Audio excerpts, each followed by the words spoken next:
Nici noi să știi că nu am stat degeaba, așa că suntem pregătiți să declanșăm duelul titanilor. Hipnotistul Fanio este invitatul nostru surpriză. Vom asista de-a dreptul la momente șocante, așa că este timpul să vină alături de noi Iohannes și Fanio!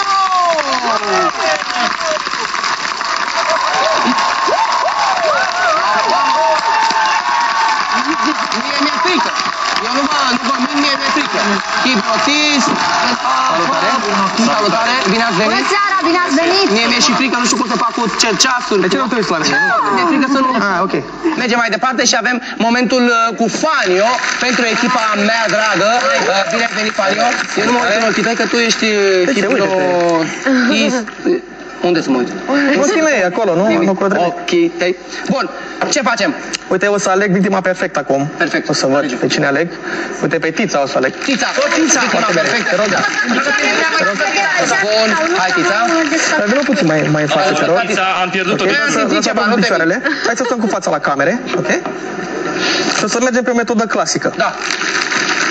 O să facem pe Tița. Ceva de genul. O să te concentrezi la acest pendul. Ok? Aici. Ok? Și dă-ți voie doar să te relaxezi, ok? Mă te relaxăm tot, nu mai face nimeni nimic. Dă-ți voie doar să te relaxezi privind acest pendul. Te relaxezi atât de mult încât la un moment dat nu ai nevoie decât să dormi. Și dă-ți voie să te relaxezi până pe picioarele tale, dar îți dai voie doar să te relaxezi. Ești de relaxată încât cu cât vorbesc cu tine, cu atât relaxezi mai mult, dar într-un moment când o să număr de la 1 la 3, o să vreau să deschizi ochii și imediat după aceea o să asculți toate sugestiile pe care ți le dau, exact așa cum ți le dau, simțindu-te bine în continuare. 1, 2, 3, să deschide ochii. Ce faci, cum ești? Cum te simți? Binișor? Tița, unde ai fost? Tița, unde ai fost? Ce, ai auzit ceva cât timp ai dormit?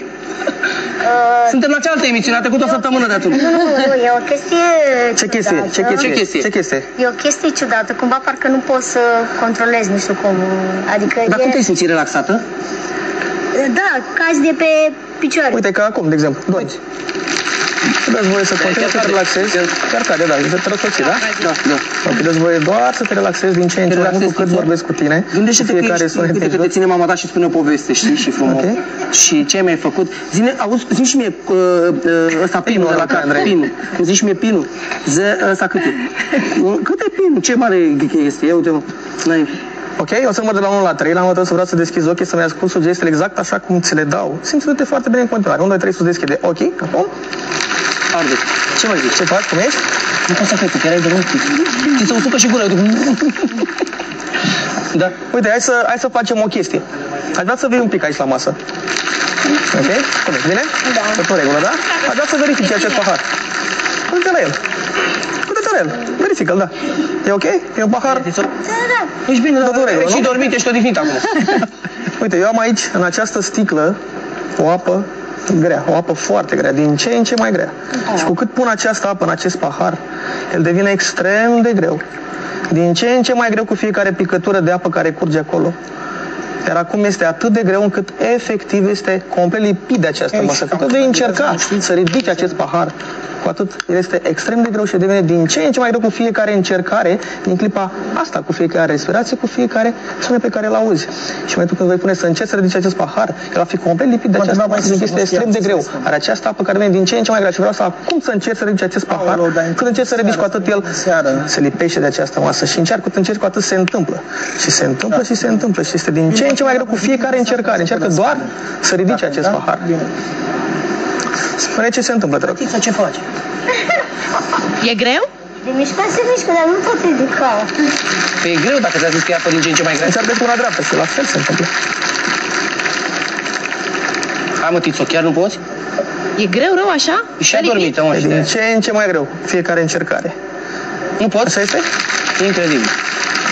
Ia să vedem. Uite, mă, cum?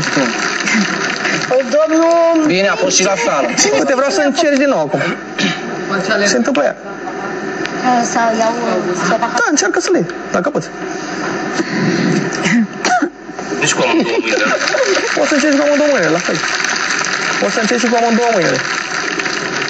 Nici moartă nu ia de acolo. Corect. Unde se detița? Uite, acum pentru că are apă în ele greu. Se dă eu dacă beau apa asta acum. Ce ai, imediat.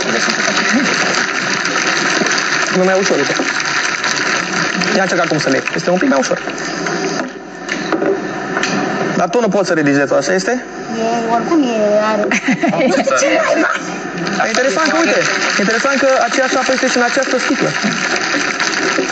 Mă ascult un pic? Da. Și în această sticlă este aceeași apă. Și la fel, este complet lipsă de această masă și încearcă să o ridici. Cât încerci, cu atât se lipește chiar și mai tare. Și mai tare. Și mai tare. Te rog, ridică sticla aia.